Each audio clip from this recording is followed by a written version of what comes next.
Continuamos con la segunda parte de esta historia de la filosofía de la mente. Y vale la pena hacer una aclaración. Y es que esta historia es un resumen de las principales posturas filosóficas en torno a la discusión sobre la mente, por lo que solo estamos viendo las teorías más importantes, por lo que pasaré por alto muchas teorías e ideas de todas las que hay en este debate. De manera que solo me estoy centrando en las 4 posturas más representativas para al menos ofrecer un marco muy general e introductorio sobre este problema. Así, si ya han visto la primera parte, hemos tratado las 2 primeras posturas, o digamos 3 si contamos el dualismo cartesiano. En consecuencia, en esta segunda parte veremos las otras 2 grandes teorías de la mente, como lo son el funcionalismo y el emergentismo. Así que, empecemos.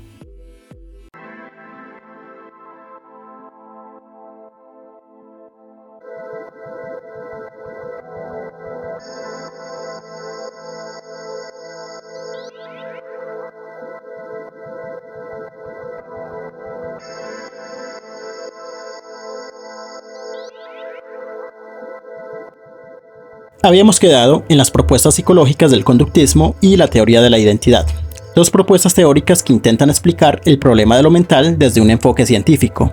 Sin embargo, como vimos, las 2 propuestas presentaron insuficiencias explicativas, como por ejemplo el problema de la subjetividad y la privacidad de los estados mentales en el caso del conductismo, y el problema del reduccionismo materialista por parte de la teoría de la identidad.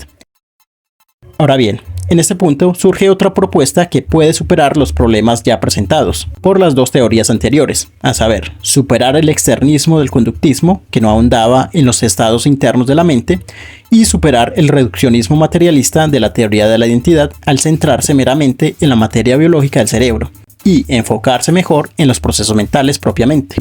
Y por último, presentar una teoría propiamente científica para el estudio objetivo de la mente.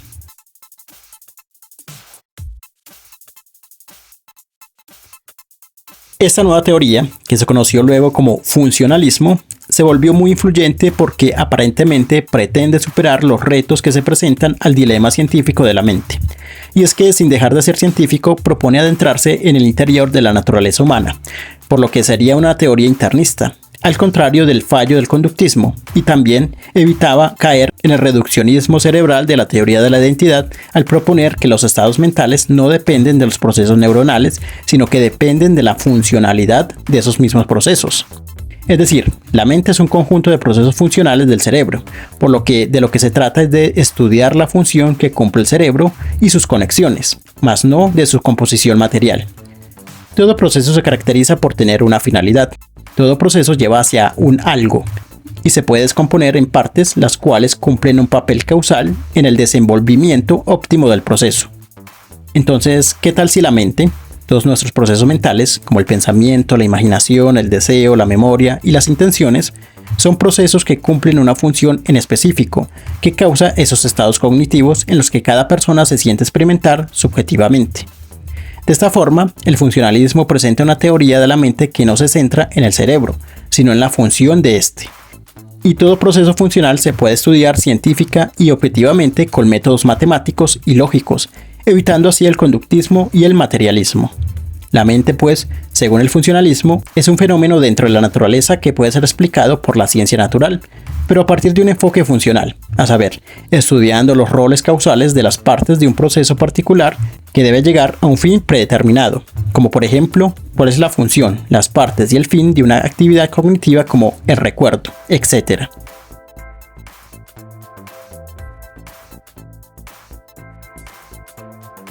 En este orden de ideas, siguiendo el planteamiento del funcionalismo, se desprende una de las ideas más interesantes que nacen dentro de la discusión de la mente, que podríamos tomar como una postura mental más.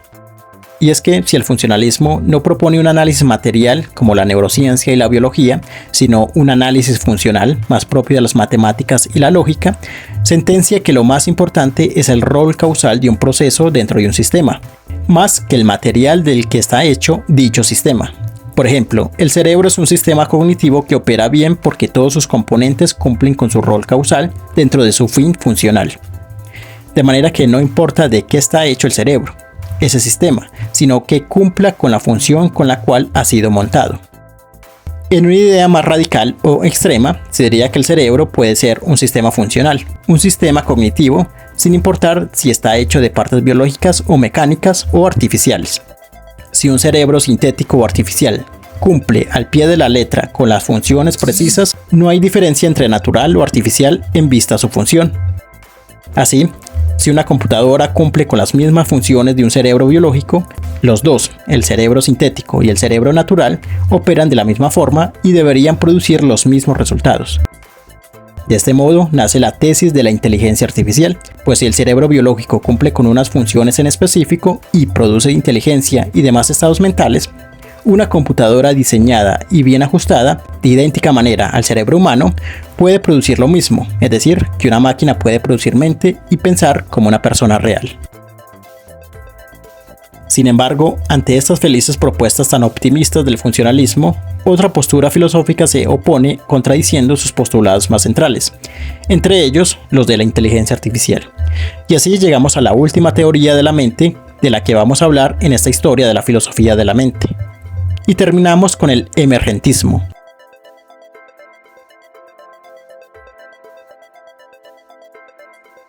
El emergentismo es una postura que critica y se diferencia de todas las posturas vistas anteriormente, desde el dualismo cartesiano, diciendo que la mente no es una sustancia metafísica distinta a un proceso natural. Se aleja del conductismo al decir que la mente sí existe y no se reduce ni a la conducta externa, ni tampoco a la materialidad del cerebro como lo propone la teoría de la identidad. Pues la mente sí está relacionada con el cerebro, pero es un fenómeno distinto. Y se diferencia del funcionalismo al recalcar que el componente biológico es fundamental para la formación de procesos mentales y subjetivos. De manera que la materialidad de un sistema no se puede obviar, y que una computadora, al no ser un organismo biológico, no puede crear mente. Y para hablar de la tesis central del emergentismo, me centraré sobre todo en la propuesta del naturalismo biológico de John Searle, al ser su representante más importante. La mente, según el emergentismo, no puede reducirse a una lógica funcional abstracta, sino que la mente es un fenómeno real que vive y emerge en todo ser vivo con una formación cerebral compleja, como los seres humanos. La mente es un producto de la evolución de la naturaleza sobre el cerebro, que, llegado a un estado evolutivo orgánico, el cerebro en sus procesos biológicos produce estados mentales. De la formación biológica de las neuronas se produce la subjetividad, la capacidad cognitiva y el pensamiento racional. Por lo que si quitamos el componente biológico del cerebro, la mente también desaparece. Así, el cerebro causa la mente, pero la mente no se reduce a una explicación material de las neuronas, pues cuando emerge lo mental, cuando sale a flote, la mente es un fenómeno nuevo diferente al cerebro, pero que depende de él. Por así decirlo, el fuego produce humo, pero el humo no es igual al fuego, tiene otras características. Para entenderlo mejor, usemos la explicación de Searle sobre el nivel macro y el nivel micro. Muchos fenómenos que experimentamos son propiedades macros que surgen o emergen del nivel micro.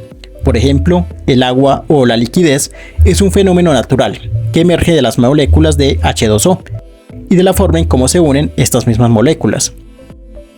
Así, el nivel micro de las moléculas causa el nivel macro. Los dos están unidos pero son al mismo tiempo diferentes, pues la liquidez no se puede encontrar en las moléculas de agua. Asimismo, las conexiones neuronales del cerebro es el nivel micro que causa los pensamientos, los deseos, los recuerdos, pero ello no quiere decir que los recuerdos, los pensamientos y las imaginaciones las vamos a encontrar dentro de las neuronas. Así, el emergentismo sostiene que la mente no se puede explicar con una comprensión materialista del cerebro, ni mucho menos con una explicación funcional, ya que caeríamos en las fantasías de la inteligencia artificial, y el componente biológico es fundamental para la mente, pues como dice Searle, la mente es un fenómeno biológico.